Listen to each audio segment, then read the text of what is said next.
You're listening to World of Empowerment Radio, your station for practical spirituality in a changing world. And here are your hosts, Aingeal Rose and Ahanu. Is everybody here familiar? I know some of you are. Are you familiar with how we run these group Akashic Record sessions? Yeah? No, this is my first one. I'm still a virgin. I'm glad she laughed after that. Me too. You're stirring the pot now, Margaret. Try and stop me.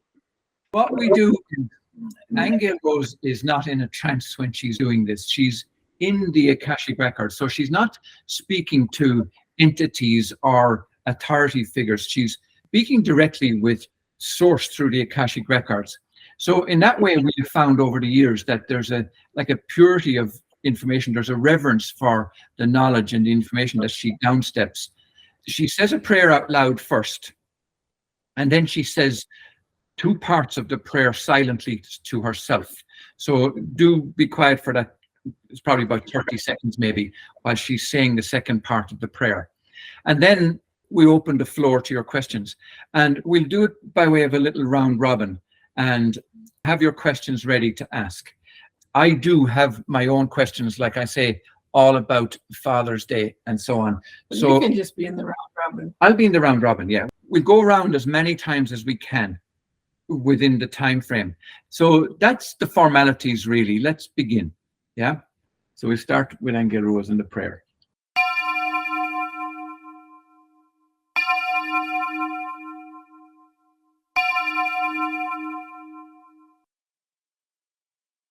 Okay, is there any link between our chosen birth numbers and our galactic or planetary location of origin, or do our numbers relate only to our personality aspects we need for the role we're here to play, or is it a mixture of the two? Okay. Looks to me that your numbers are related to your, I don't even want to say personality. I'd rather say your soul aspects as you incarnate in this dimension. Feels like they're not necessarily connected to your galactic origin. Okay. Although they might point to maybe your personal history in terms of soul advancement.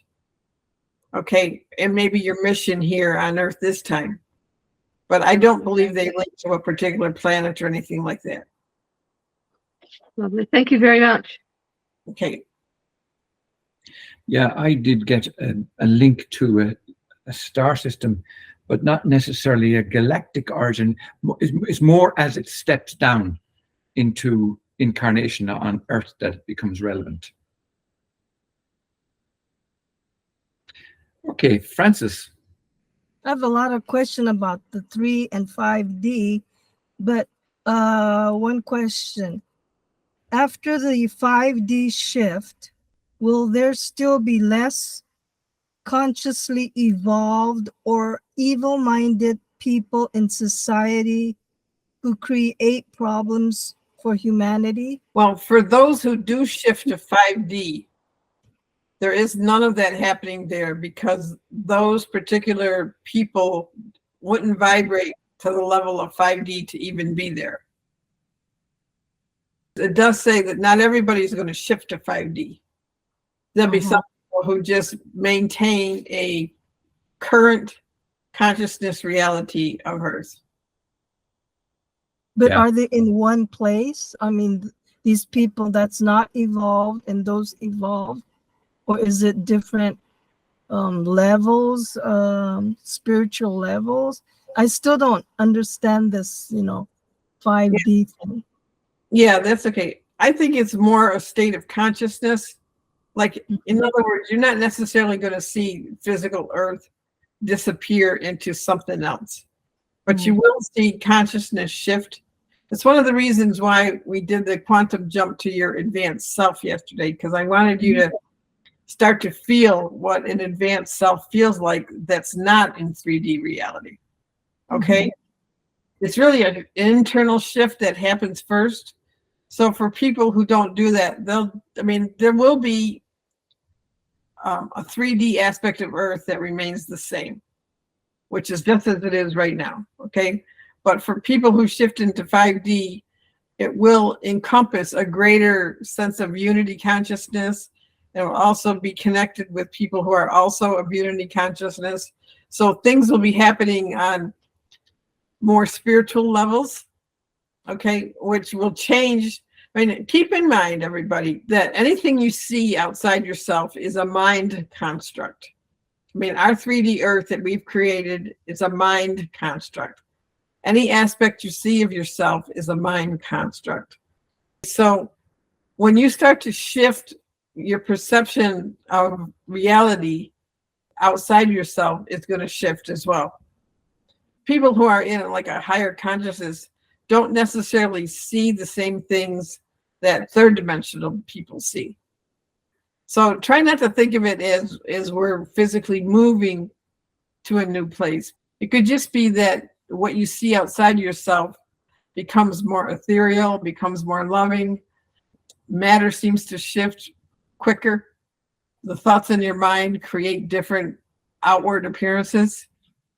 So try to think of it like that. This is the reason why it's so important, if you want to go to quote unquote 5D Earth, that you work on yourself, like your personal frequency, and why, you know, feel like my job here is to try to shift you guys into a more advanced aspect of yourself so that you can see 5D energies and you can see things more spiritually. Yeah. I remember Aingeal Rose talking about a time when she was visiting a town called Portales in New Mexico. Oh, God. And she said, yeah, there's no need to go into the story, but she said that she was aware of an overtone above the earth. And that's an interesting kind of an insight into what I think 5D is about, because it's like you get to see stuff on a spiritual level that we may not be aware of or can see right now. And then the next thought I had around that, to answer your question, Frances, we often think about 5D and other dimensional spaces as looking through a window that has those vertical blinds. And the reason they call them blinds is because you're blind to, when they're closed, you're blind to seeing outside. But you know, if you just turn the blinds to where they're vertical, then you can see outside. 5D is like where you're turning the blinds in your mind to being vertical so you can see through them. They're not blinding you anymore. Does that make sense? It makes sense. Yeah. Yeah. But I was just kind of like wondering, so are we living all together, whether we're evolved or not evolved? When mentally we're you know, the evolved ones are in the 5D mentality, but are we living with unevolved people at the same time also, like now? Yeah, you could be, because I don't know if you remember me telling you the story about how I thought Sedona had shifted into 5D energy. Hannah and I were out one day and I was watching these beautiful rocks that we're surrounded by energetically move back. It's like they looked like they were physically moving backwards, but the backwards was into the future, not backwards into the past.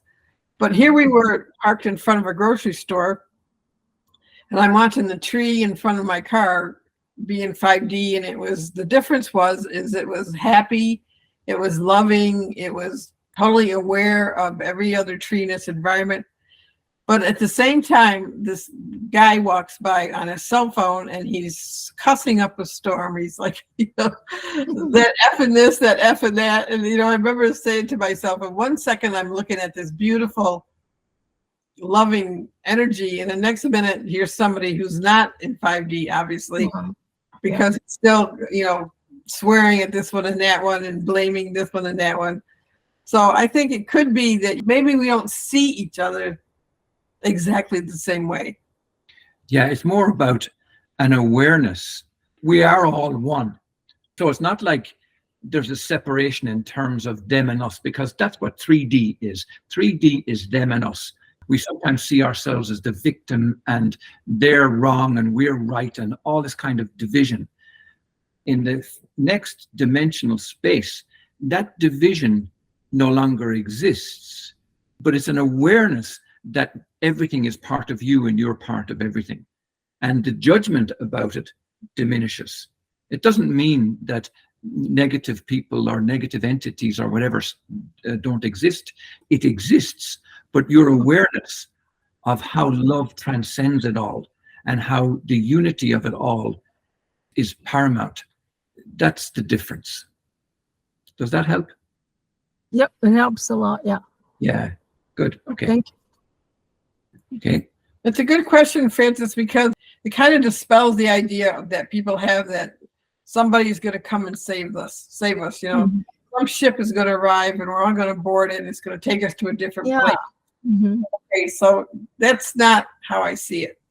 Okay. Okay, it's more of a shift in consciousness, which may allow you to find yourself on another planet. I mean, that's like, again, if you remember yesterday when I saw my advanced self, it had gone beyond time and space. It had the ability to move anywhere. So that's a possibility also. Okay. Okay. Go ahead, Kim. I had a question about why we incarnate on Earth and forget what we're here to do. And we do that over and over ad infinitum. Is this a perpetual, this is all we got? I mean, what happens next? Like, when do you stop deciding to come to Earth and deciding to forget? I'm going to send you guys a link to a YouTube radio interview that we watched, okay, where this guy had memories of pre-birth. Okay, Right. so it wasn't a near-death experience. He was remembering coming actually into Earth. And somebody asked him that question, why do we keep forgetting? And he basically said, because we're all here to do something specific. And if you had the memory of all your other lifetimes, it'd get very confusing and it'd be a lot of responsibility. So in other words, in order to stay focused on what you're actually doing here, he called it the veil. They put a veil in front of you so that you don't have all that information, because it would actually be a distraction.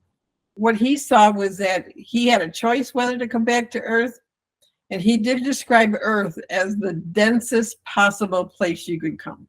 And he also described it as a very hard place to be, compared to the quality of our true selves that are so loving and so free and so magnificent. And to downstep yourself, he called it into this cold Earth where things are very difficult. But he said it's really all for expansion of your soul. Okay, it's like everything that happens to you is organized. What do you call them? He called those beings that organize it. I forgot what he called them. Because once you decide you're going to come to Earth, there's a group of beings who organize the parents, who organize the circumstances that you're going to experience, all to achieve what your soul wants to achieve. Okay, so you stop coming here apparently when you've achieved a certain level of mastery within your soul. These avatars that are off planet, they don't keep coming back here. They may come every now and then to help humanity, okay, but in terms of their own need to do that, they don't have it anymore. I remember Aingeal Rose was asked a question in another group session, maybe 10 years ago. The person said, is this my last lifetime on Earth? Because they genuinely so desired that they didn't want to come back here anymore. And her answer was, not until you've mastered Earth. And it was quite a shocking statement, really, that you can't escape the lessons. You can't escape the trials and tribulations. You can't escape the polarity until you master it. And that makes perfect sense when you think of it on that level. Well, he was actually saying that the polarity is designed for you to have a contrast, for you to really be able to have contrast. But, he didn't pull any punches. He said, it's not a happy place to be. It's a hard place to be. And people go through, I'll send you the bit, you'll like it. Okay, thank you. Interesting interview. Okay. Marie, how about you? Actually, I just about 30 minutes ago, I emailed you guys a bunch of questions. A lot of them about fifth dimension, though, have already been answered with Francis. So, well, there's a couple other ones I have too. Like a biggie right this moment is, okay, is there anything we can, like an easy way to raise our frequency up? Like into love mode. They're basically saying forgiveness is the highest way to raise your frequency.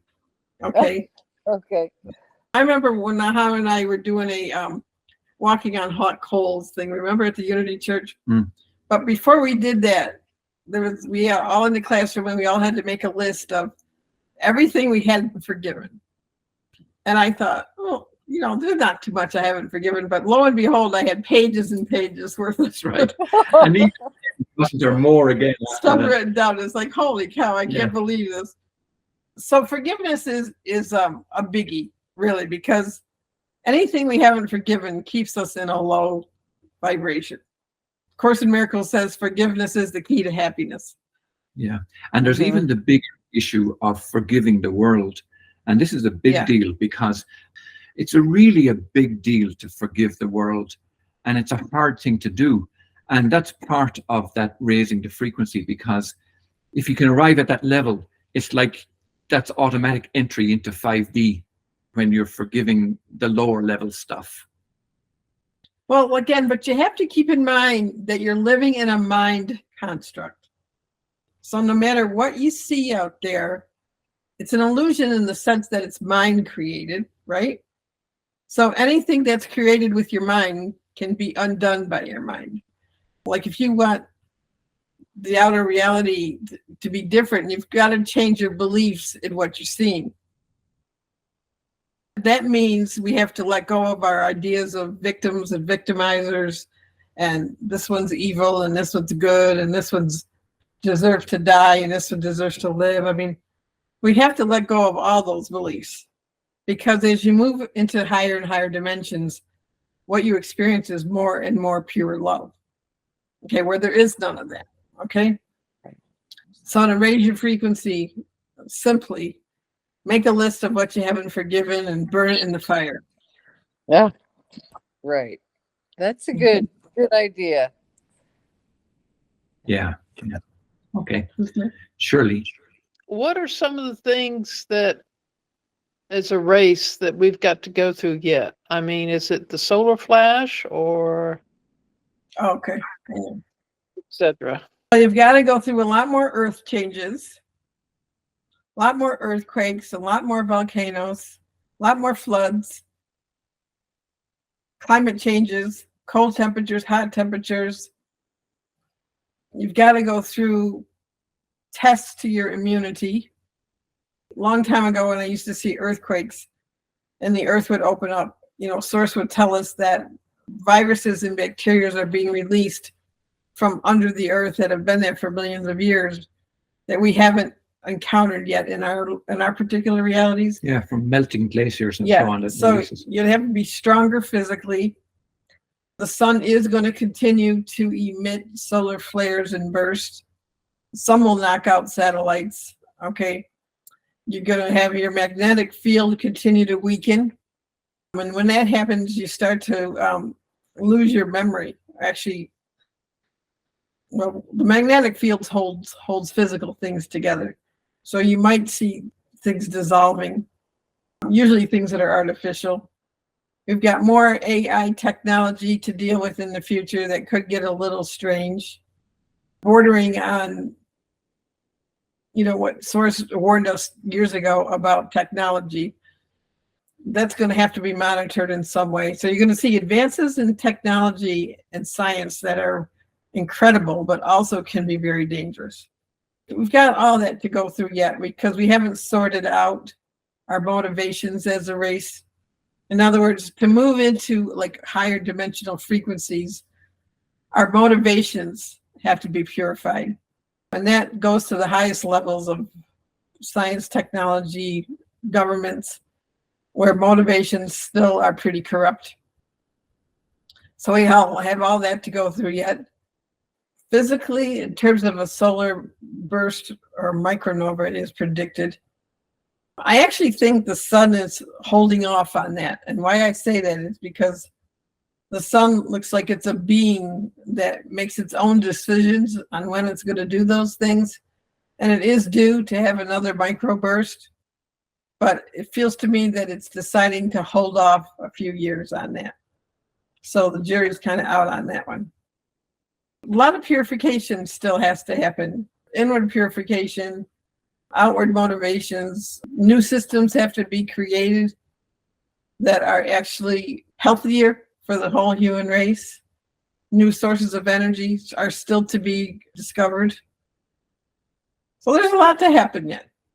But basically, we're still in a purification process on all levels, and we still will be. The way I saw the answer to that question was, if you remember what we're taught in school, which is not always correct, of course, but to think about the time of the dinosaurs, and you had volcanoes and earth masses lifting up here and seas going down and water levels rising there and these animals appearing and these ones going extinct and all this kind of tumultuous stuff that was going on.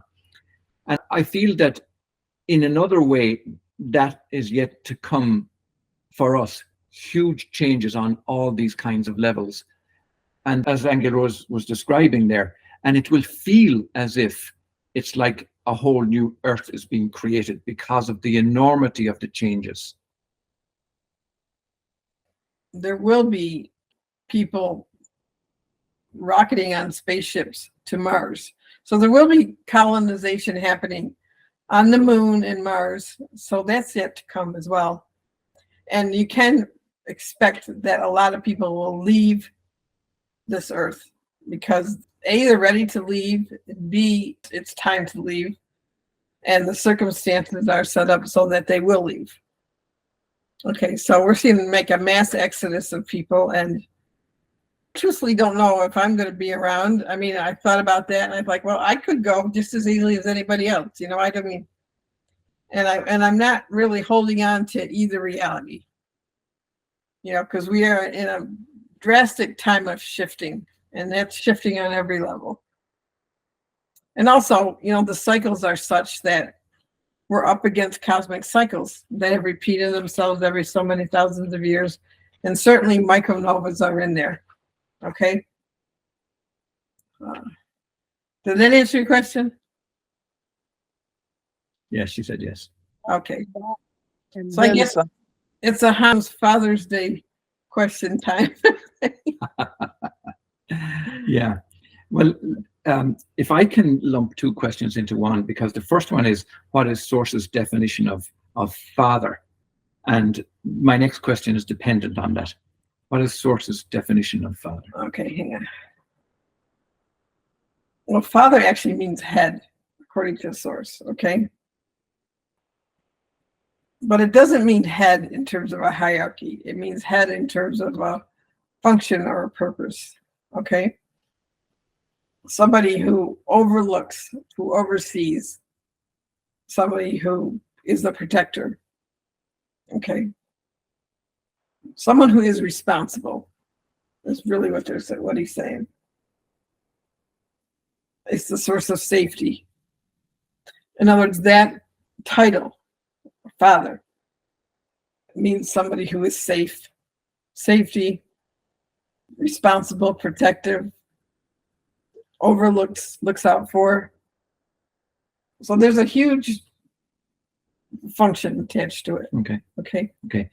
Is that what was meant by the fifth commandment that says, honor thy father and thy mother? Or did it mean something different? Well, it does mean to pay respects to the people who created you, who gave you your life. Okay, so it doesn't mean honor in terms of worship, but it means honor in terms of respect and appreciate and, stuff like that. Okay? Okay, gotcha. Yeah. Okay. Okay, Terry, you're next. Okay, so my next question is, what really happened during the time with Noah and the flood? Why was there a flood, and where did all that water come from? Oh, you guys are racking my brain. Just a second. So what source is saying to me is that goes back to the conflict between the two Anunnaki brothers, Enki and Enlil. Enlil wanted to destroy humanity, and Enki wanted to save humanity.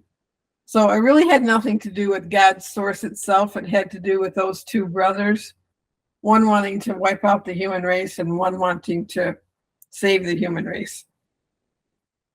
So the whole point of the ark was Enlil had planned on causing this huge deluge. And really, it was inability to make it rain, which those beings, just like we have the ability for weather modification, those beings had an even more advanced system of shifting weather. And, so it was easy for Enlil to cause it to rain for 40 days. But it really didn't have anything to do with God's source, because God's source believes in resurrection and redemption. So no matter how a race starts to turn out and evolve, from source's point of view, everything should be allowed to evolve. Okay, and everything does have a spark of the original source in it, no matter if it was created through experimentation or not. So because of that, it can mutate and it can become other things. But it doesn't look like it had anything to do with the source ordering Moses to, that source is going to destroy the human race with a flood. It really had to do with two Anunnaki brothers who were not in agreement with what the creations were doing at the time. I see it also as part of an unfolding. Sometimes when I think of that question, Terry, I see a sine wave. You're familiar with the way a sine wave will peak and then come down to a low trough and then go up to a peak again. And in a way, it's like a wave of water. So when you ask where does the water come from, there'll be a huge wave of water, but then there'll be a dry period, and then there'll be another wave of water. And it's like we're going through those kinds of earth changes right now, similarly, that are resulting from environmental changes, experimentation, all that kind of stuff. Much the same as what went on then. It's like nothing much has changed. It's not as if new water is being created. It's just moving in a wave form, like life itself is moving in a sine wave. So that's part of creation physics. But there is weather modification going on. Oh, absolutely, yes. Yeah. Which is, when I see these droughts occurring around the earth, or I see these floods even now, my mind goes to, well, who's creating that? And they know how to fix it, so why aren't they? Okay, which kind of gives you a little hint of, well, they don't want to fix it. They're doing it deliberately. And this is part of the wiping out of some of the population. Okay. Yeah, my question was similar to Kim's, because I was wondering, after death, we go into the spirit world and we discover many things we did. It could be bad things, good things, and we lack the love consciousness and all this. And then we learn all this, but then when we decide to reincarnate, we forget everything that we learned up there in the spirit world. So what's the purpose of having learned all that when we can't remember when we're back to Earth?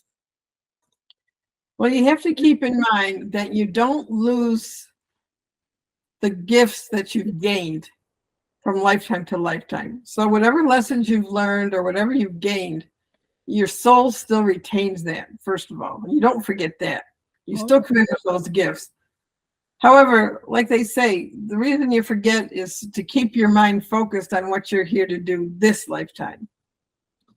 For example, this interview that I'm going to send you, this man said that before he reincarnated, he did ask Source if he could remember just a little bit of his other lives. And that's the part he remembered, what he was doing pre-birth. Okay, so, and since then, he seems to have remembered a lot of his lifetimes, but he basically said, you know, we're multidimensional beings and we live in multi-dimensions and we live multi-dimensional lives and there's millions of them. So could you imagine if you had all that to remember and still try to focus on a single thing that you might be here to learn now, or something to complete or heal that you decided to focus on? Basically, it's a distraction, but you don't lose what you've gained in other lives. Like a lot, even when people meet soulmates this lifetime, for example, I mean, the reason soulmates come back together is because they left something undone in another life. Either they want to continue a relationship, or they wanted to have kids and they couldn't have them, or they were arguing and they couldn't bring understanding to each other, so they come back to try to do that again. And that's true whether it's romantic or it's friendships or it's bosses or whomever. That's why when people say, what's my life purpose? But they really want to know, what am I doing here this time? And so you have guides and teachers and a guardian angel to help you fulfill that. Okay, because you have to think of it in terms of this lifetime is just a blink of an eye. It's in comparison to the big infinity that's out there and all that you are, which is so huge. This is a way for you to just kind of get isolated and focus in on a particular thing. Like he describes it as you're going into the Earth game. And he kind of compared it to some of these different video games that people play where they have to defeat this enemy or that, or they have this challenge they have to overcome. And so that's really what we're doing. Because we come into a body and we're so caught up in the 3D world, it looks like that's all there is to us. But he said, if you could have any idea of how huge you are, that's why in this time period with all these questions about what do we still have to go through as a race and all of that, the most important thing is that you learn to advance yourself. Okay, because you have an unlimited potential, even in your Kundalini, when it rises and it just activates different DNA strands in you. We haven't even, I mean, we're having Penny Kelly on again in July, and we're going to only discuss the DNA, because sources told me DNA is the stairway to heaven, and in that means a whole lot of stuff. So I'm going to be picking her brain about that, because the key in terms of some advancement is connected to the DNA and what you do with it. Okay, so if you advance yourself, you get to the point where it's easy to overcome all this stuff I'm talking about. I mean, right now we're only thinking in 3D. We're concerned with our physical bodies, with our food, with our money, blah, blah, blah. Okay, but you have to really become an ascended being inside yourself. Okay, and stop thinking of ourselves as limited. And that's what we should be working at right now. Okay.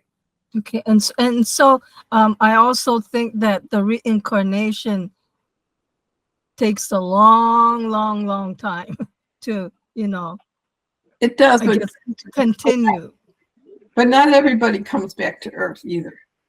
I mean, right. We have a variety of solar systems and galaxies and places that you can go to learn. You don't always have to come to Earth. Right. I was explaining it that Earth was just one of the most challenging places, but it's also one of the places where if you overcome those challenges, it offers the greatest advancement. Okay. Okay. Margaret is available now. Okay. What is the most effective healing method or modality to provide energetic first aid to help restore and balance the light of devastated and bereaved people? Well, they're saying mind transference. In other words, if you know somebody's going through that, you're one of the most powerful forms of healing. In other words, you don't have to go there. You don't have to put your hands on them.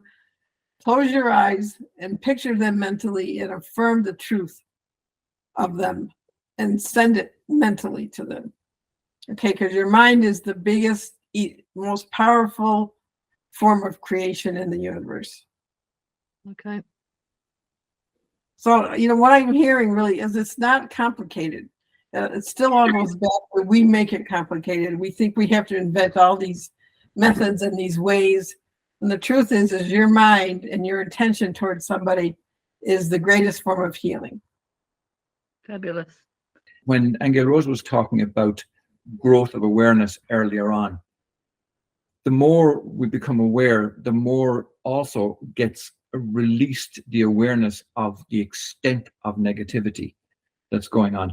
And that's also where I feel personally the bigger challenge to our forgiveness comes in.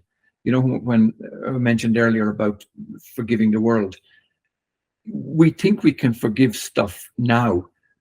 The more aware we become and the more we realize the extent of the evil that's going on, that's really going to challenge our ability to forgive. And it's also part of Margaret's work when she's talking about the shock of that is going to be difficult to heal. And that's why we understand where Margaret is coming from with her desire to have some kind of a healing system in place to help people cope with that disclosure. We have to remember there's been wars in heaven going on for billions of years. This isn't new. And there's always been races that want to take over this planet, that planet, because of its resources or whatever. So this isn't new, but it's still the same answer in terms of how much do you let it disturb your peace? Okay, and how much do you let it keep you from advancing? Okay, and when Hannah talks about forgiveness at the level of source, remember, as we keep going higher and higher in dimensions, we get more and more loving. So the less interested you are in all this other stuff that's going on lower levels, you're just not interested in it.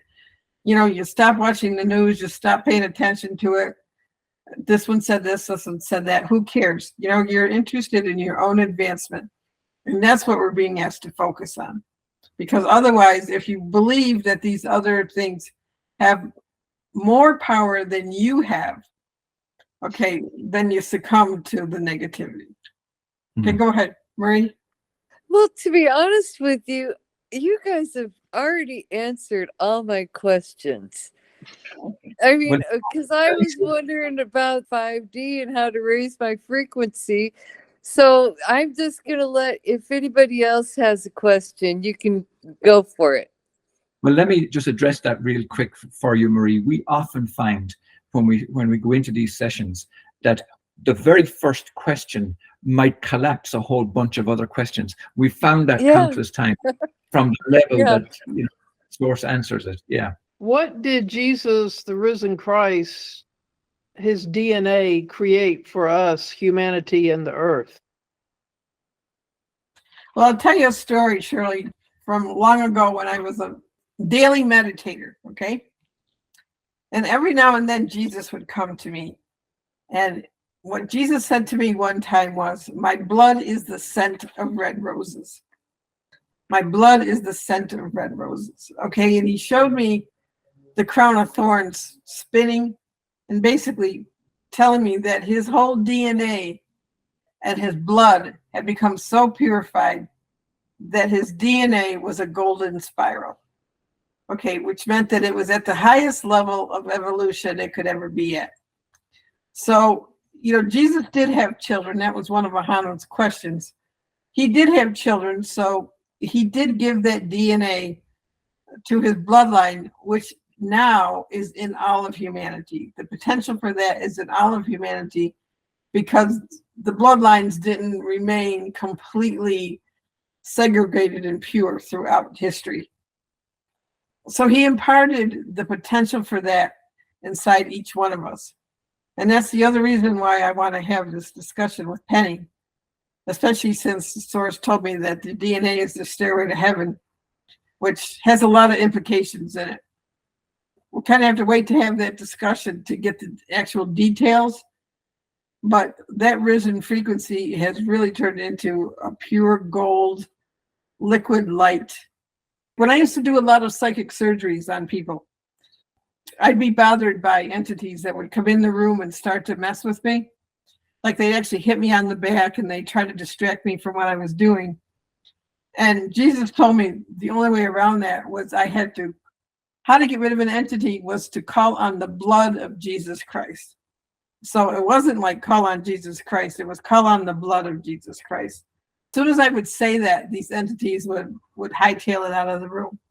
So there is something about the quality of his blood, okay, that is quite powerful. Okay? Yeah. So you want one more?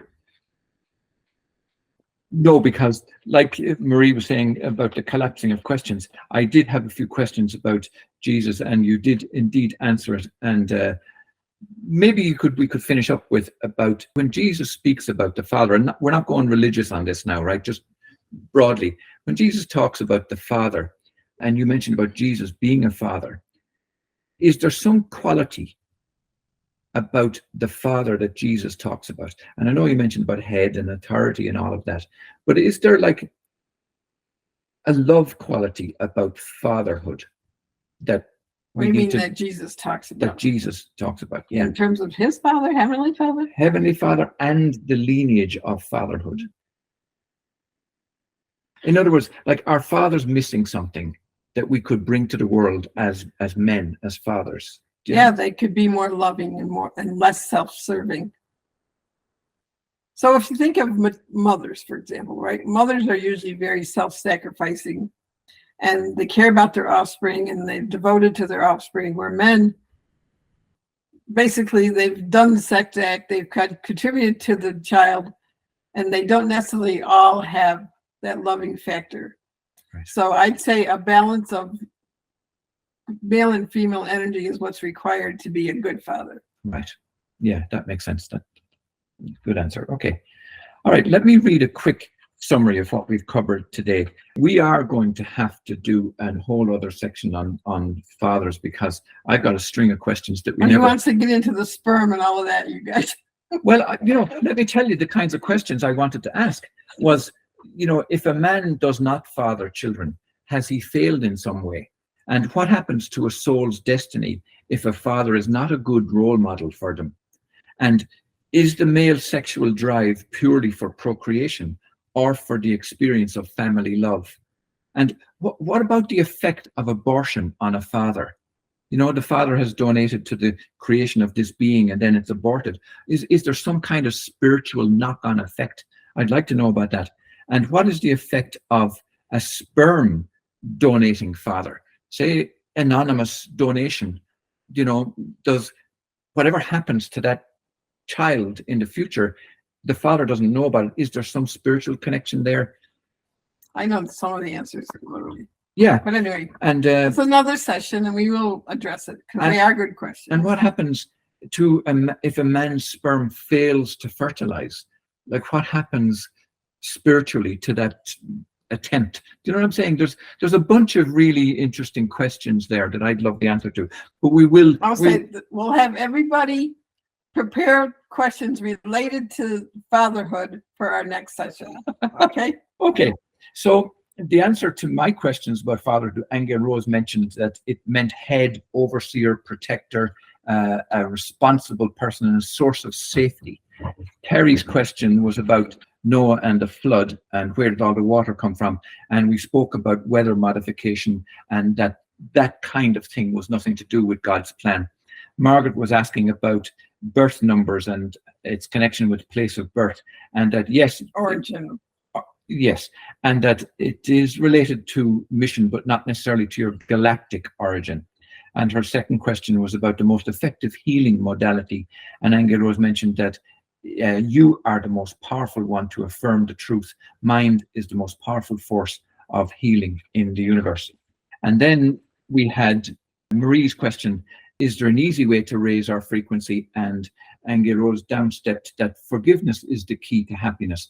We're living in a mind construct and must let go of all our limiting beliefs. Shirley Janine asked about what do we have yet to go through, and Aingeal Rose really released a whole string of stuff that was almost frightening to comprehend about earth changes, the testing of our immunity, the sun emitting solar flares, the weakening of magnetic fields, more AI technology, space travel, and so on. But primarily, we have yet to sort out our own motivations as a race. So we can expect new sources of energies and new systems and so on. Her second question was about Jesus' DNA, and that was quite helpful for me. And she spoke about Jesus' blood being the scent of red roses, and that Jesus' DNA was a golden spiral, and that potential of his bloodline is now in all humanity. Kim asked about why we incarnate on Earth, and Aingeal Rose spoke about the veil and promised to send you a video, which we will do. Give us a little bit of time to do that because we're going to go into another session now really quick. Francis asked about 3D and 5D. Will there be less problems in society in 5D? And Aingeal Rose was saying yes. And more things happen on spiritual levels, and that everything we see right now is a mind construct. Her second question was about after-death discoveries. Why do we forget it all? And Aingeal Rose was saying that you don't ever lose the gifts that you've learned from lifetime to lifetime, and stop thinking of yourself as limited. Okay, that brings us to the end of our session. We really appreciate you being here. I have to say, and I've said this before, that very often we find that the people who are present in these group Akashic Records, you bring the kind of environment and mindset that helps downstep this information. So you're a fundamental, integral part of these questions and answers. So we appreciate you being here today. All right, let me say the prayer to close.